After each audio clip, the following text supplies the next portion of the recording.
अगर एलियंस हम तक पहुंचना भी चाहें तो कैसे पहुंचेंगे? अगर मान ले कि वो लाइट स्पीड से चलने की तकनीक को भी इजाद कर चुके हों, मतलब एक ऐसा यान बना चुके हों जिसका मास 1 ग्राम भी ना हो बल्कि पूरी तरह से जीरो हो, तो फिर वो यान को चलाने वाली एनर्जी का मास जीरो कैसे करेंगे? क्योंकि अल्बर्ट आइंस्टाइन के मुताबिक इस ब्रह्मांड में सिर्फ वही ऑब्जेक्ट लाइट स्पीड को हासिल कर पाएगा जिसका मास पूरी तरह जीरो हो। मतलब यान में यूज होने वाली एनर्जी तक का मास भी पूरी तरह से जीरो ही होना चाहिए, जबकि एनर्जी और मास तो दोनों एक ही चीज है। मतलब एनर्जी का मास जीरो नहीं किया जा सकता। तो फिर तो किसी भी सभ्यता के लिए लाइट स्पीड हासिल करना महा नामुमकिन होगा, क्योंकि बिना एनर्जी के यान नहीं चलाया जा सकता। और अगर यान चलाने के लिए एनर्जी को साथ रखें तो लाइट स्पीड तक नहीं पहुंच सकते, क्योंकि एनर्जी में तो मास होता है। और अगर कोई सभ्यता एनर्जी का मास जीरो करने की कोशिश करेगी तो एनर्जी ही नहीं रहेगी, क्योंकि एनर्जी और मास तो दोनों एक ही हैं। और अगर कोई मास वाली चीज लाइट स्पीड तक पहुंचना चाहेगी तो वो नहीं पहुंच सकती, क्योंकि स्पीड के साथ मास भी बढ़ने लगता है। मतलब अगर किसी ऑब्जेक्ट का मास कुछ ग्राम भी हुआ तो जैसे जैसे वो स्पीड बढ़ाएगा तो स्पीड बढ़ने के साथ साथ मास भी बढ़ने लगेगा। और अगर मास बढ़ते रहने के बाद भी यान को एनर्जी देकर फोर्सफुली आगे चलाते रहे तो एक समय पर मास इन्फिनिट हो जाएगा, जिसको चलाने के लिए इन्फिनिट मतलब अनंत एनर्जी ही चाहिए होगी, जो शायद साथ रखना किसी भी सभ्यता के लिए मुमकिन नहीं होगा। इसीलिए अगर यान का मास ही जीरो हो तो स्पीड बढ़ने के साथ मास बढ़ेगा ही नहीं, क्योंकि यान का मास ही पूरा जीरो था। लेकिन जैसा कि मैंने आपको बताया कि अगर वो यान का मास जीरो कर भी लें तो वो यान में यूज होने वाली एनर्जी का मास जीरो कैसे करेंगे? और ब्रह्मांड के थर्मोडायनेमिक्स लॉ के अनुसार फ्री एनर्जी जैसा भी कुछ नहीं बनाया जा सकता। मतलब कोई ऐसी चीज जिसको एक बार एनर्जी देने के बाद वो खुद ही चलती रहे। असलियत में इन मशीनों के नीचे मैग्नेट और बैटरी लगी होती हैं। ब्रह्मांड में ऐसी कोई चीज नहीं बनाई जा सकती जिसे एक बार एनर्जी देकर उसे आगे चलने के लिए फिर कभी भी एनर्जी की जरूरत ना पड़े।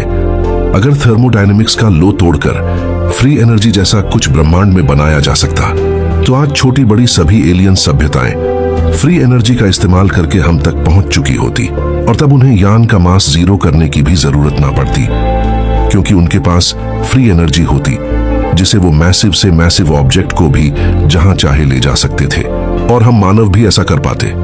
लेकिन अफसोस, फ्री एनर्जी जैसा कुछ नहीं बनाया जा सकता इस ब्रह्मांड में तो नहीं। मतलब ये बात तो पक्की है कि उनको अपने यान को चलाने के लिए एनर्जी तो चाहिए ही होगी, लेकिन एनर्जी में तो मास होता है, और अगर यान का मास जीरो करने के बाद यान में यूज होने वाली एनर्जी में कोई मास हुआ तो स्पीड बढ़ने के साथ फिर एनर्जी का मास बढ़ने लगेगा, जिससे मास बढ़ने के कारण यान खुद ही स्लो होने लगेगा। और हम जानते ही हैं, एनर्जी का मास जीरो करने के बाद एनर्जी नहीं रहेगी, क्योंकि एनर्जी और मास दोनों एक ही हैं। तो फिर कैसे कोई सभ्यता दूसरी सभ्यताओं तक पहुंच सकती है जब वो लाइट स्पीड से सफर ही नहीं कर पाएगी? अब आप समझ ही सकते हैं कि इस ब्रह्मांड में रहने वाली हर सभ्यताओं के लिए ब्रह्मांड के नियम सेम है, और सभी बुद्धिमान सभ्यताएं इन नियमों से अच्छे से परिचित होंगी, जिससे वो लंबी दूरियां तय करके दूसरी सभ्यताओं तक पहुंच ही नहीं पा रही होंगी। हालांकि ऐसा करना संभव तो नहीं है, लेकिन चलो मान लेते हैं अगर कोई ऐसी एलियन सभ्यता भी हो जो यान के मास के साथ एनर्जी का मास भी सही से जीरो कर ले, जिससे एनर्जी भी एनर्जी ही रहे और वो हर जगह जाने के लिए पर्याप्त एनर्जी भी स्टोर कर सकने में सक्षम हो, तो फिर भी वो लाइट की स्पीड हासिल करने के बाद भी अपनी मंजिल पर कभी नहीं पहुंच सकती। क्योंकि अगर वीडियो में पीछे बताई गई सभी रुकावटों और नियमों को लांघ के वो लाइट स्पीड से चलने में सफलता हासिल भी कर लें, तो लाइट स्पीड से चलने पर एक नियम और भी है जो हर सभ्यता को लाइट स्पीड हासिल करने के बाद भी अपने से दूसरी सभ्यताओं से मिलने से रोकेगा, और वो है लाइट स्पीड से चलने वाले का समय बाकी चीजों के मुकाबले धीमा हो जाता है।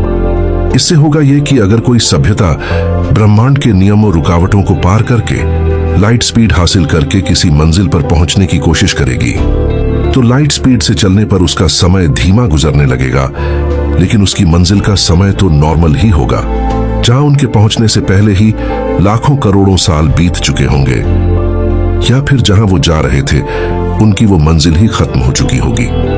अब आप समझ ही सकते हैं, अगर कोई एलियन सभ्यता पीछे बताए गए नियमों रुकावटों को पार करके लाइट स्पीड हासिल भी कर ले, तो भी वो अपने से दूसरी सभ्यताओं तक समय रहते नहीं पहुंच पाएगी, चाहे वो कितनी भी एडवांस क्यों ना हो।